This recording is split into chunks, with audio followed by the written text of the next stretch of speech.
Reading singularitarians. So every day the singularity comes one step closer. So what should we do? Where should we put our money? How should we prepare ourselves?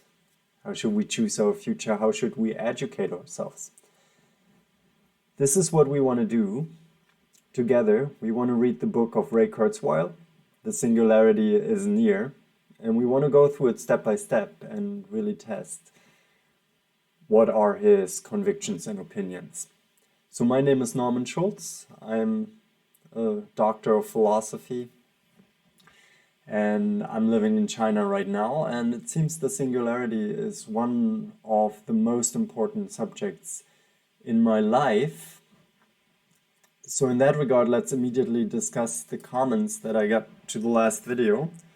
Lost 2 Pixels, he told me, yeah, he's pretty informed on that subject, probably more informed than me. I was just always fascinated by that subject, and I studied philosophy, but I'm not yet completely informed about all of the depths of this content, and I hope that you can maybe help me with that.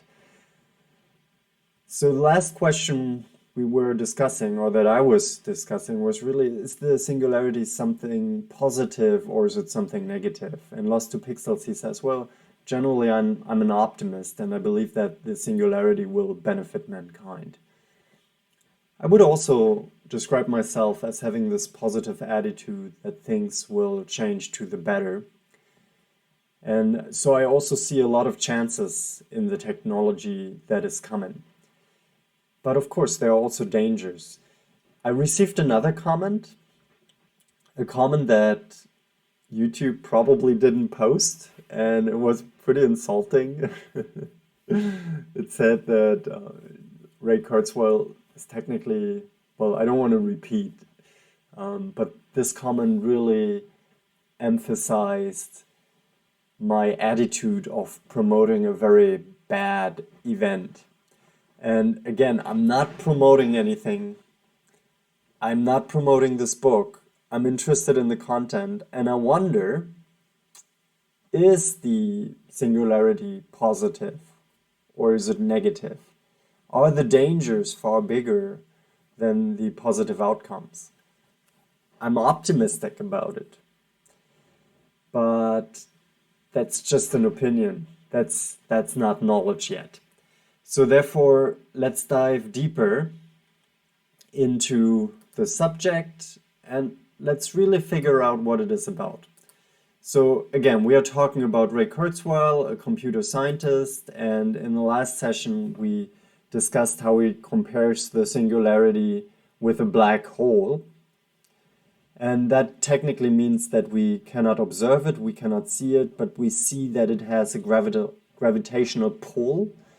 And all phenomena that surround us, they hint in that direction. So the singularity is inevitably coming. That's what Ray Kurzweil claims.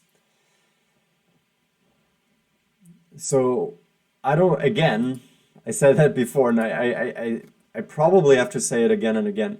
I don't know. I don't know what the singularity is. Will the future change tremendously? Yes. But what will it be? I don't know yet. And my goal is to produce knowledge. And the way I want to produce knowledge is to dive with you together into the text. So last time we read we read the beginning of page, let me see here. Let me also turn it on for you. Let me see which page that is.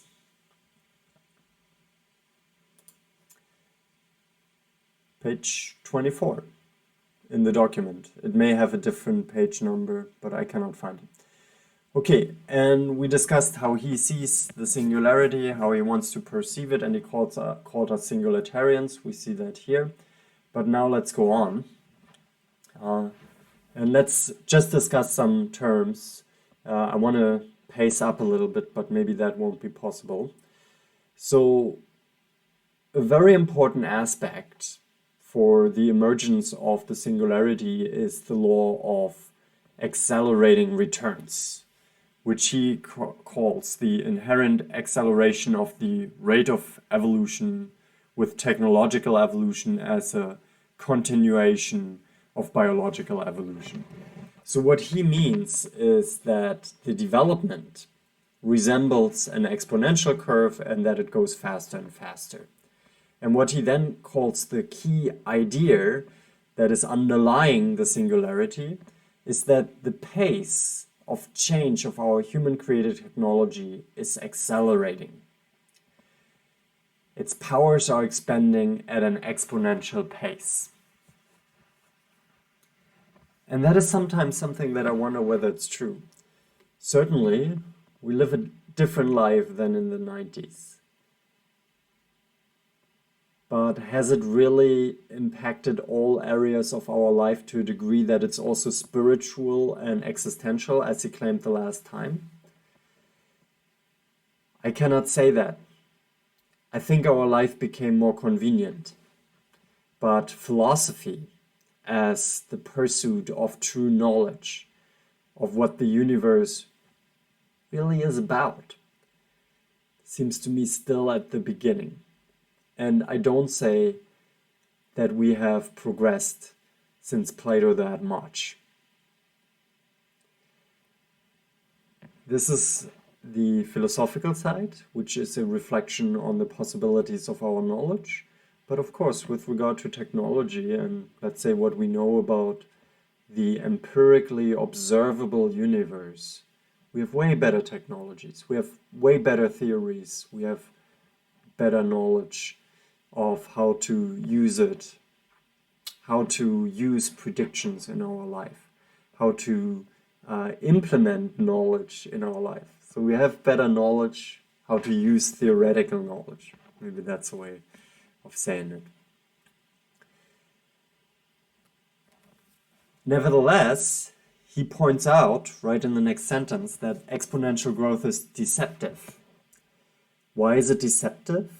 Because it starts slow and then it becomes really fast. And he later uses the term that we are at the knee of an exponential curve. And at the knee of an exponential curve, you can have as many observable instances, n's, as you want. The important mean, the average that you want to observe, is in the tail end, is under the tail end of this exponential rise, and therefore we cannot say very much about what we observe right now. Being in an exponential curve, but just being at the knee, makes it really, really difficult to say whether that will become an exponential curve or not. In that regard, we may look at some point at an article of Nassim Taleb that he has written on that, but not now. It's also an argument against Ray Kurzweil. So the observation that we are at a knee of an exponential curve, does that give enough empirical evidence that there will be really an exponential increase? And I agree with him, we have seen exponential growth in the past, but observations of the past do not necessarily apply to the future. So in order to describe what exponential growth is, he uses the old example of a lake covered with lily pads. And maybe we can have a small look at that again. Lily pads, for everyone who does not know, they look like that. And there are little girls with teddy bears on it, of course. We have a lot of these here in China. Okay, but I'm digressing, right? So yeah, the idea is, of course, when you have a lake and you have one lily pad and you think, oh, that's fine, I don't have to worry.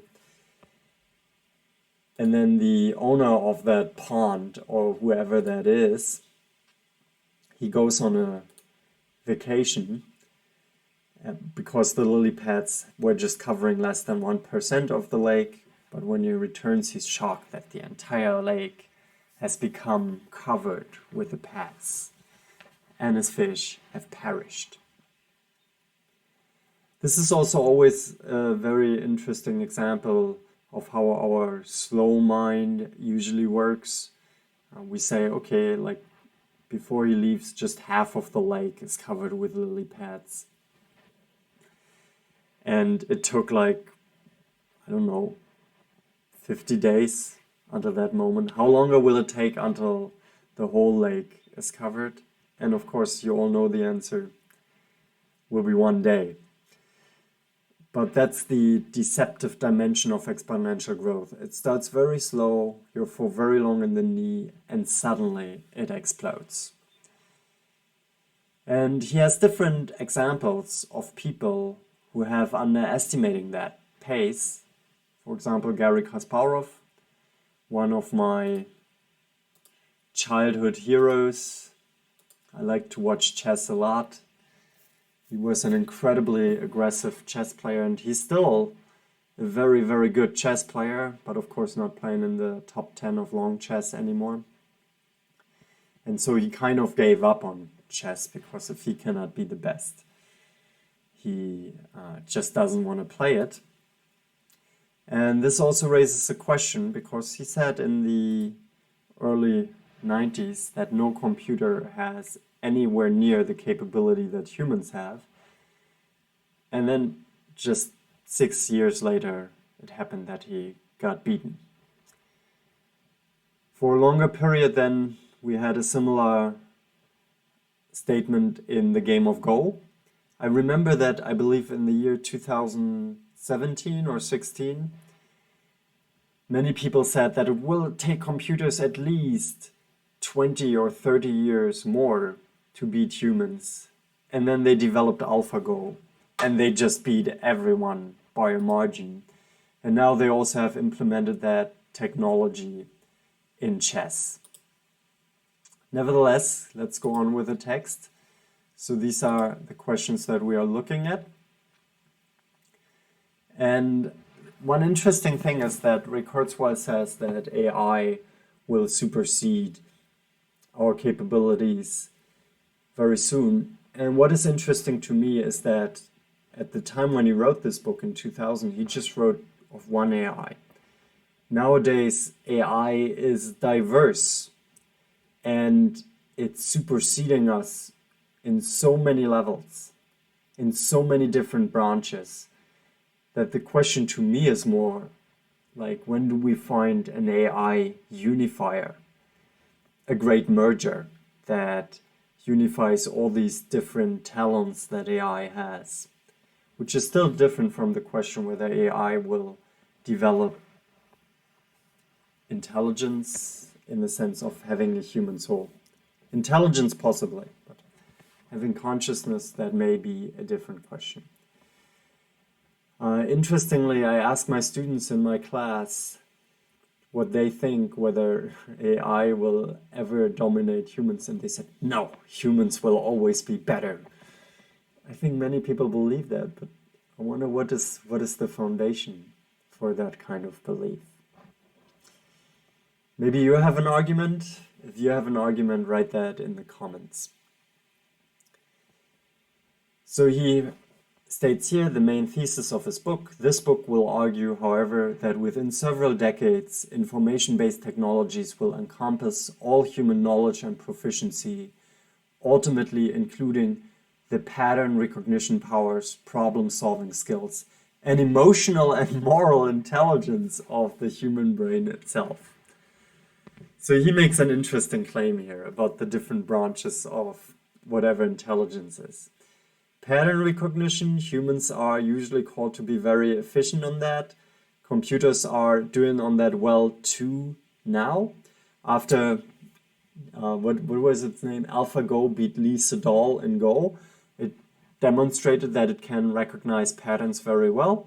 Similar for Dota 2 and other computer games. So it seems computers dominate humans now in computer games. Problem-solving skills, that may require still more awareness of the environment, but certainly if you narrow down certain problems, they can do that. And the only thing that humans are maybe better with regard to pattern recognition, just to jump back a little bit, is that they are more efficient. So it's called one-shot intelligence. So we see many little, or we get very little information, and then we can conclude something from that. So for example, you see maybe London, Sao Paulo, and then you conclude from that Berlin, Madrid, and you say these are capitals.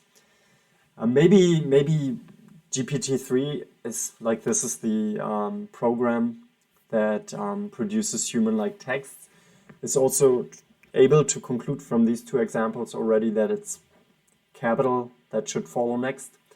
But in general, I think humans still perform better on these zero-shot intelligence tasks. Nevertheless, here, Ray Kurzweil also says that computers will be better emotionally.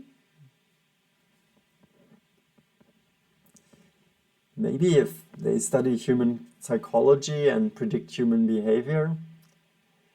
But emotional intelligence is maybe also a question of deeply relating to the existential state that somebody else has. Would we want to have a relationship with an android where we know that everything that is in his or her head, or whatever agenda it has, that these are just numbers, calculations, statistical replies, that it just satisfies whoever we are? I had a friend, he was a professor for statistics in California. He said, yeah, he would accept that. What about you? Would you be able to be with a female or male robot? They may be better than your partner. I don't know. And then the last question, and maybe we finish here for today. It is the question of moral intelligence. They will be better morally.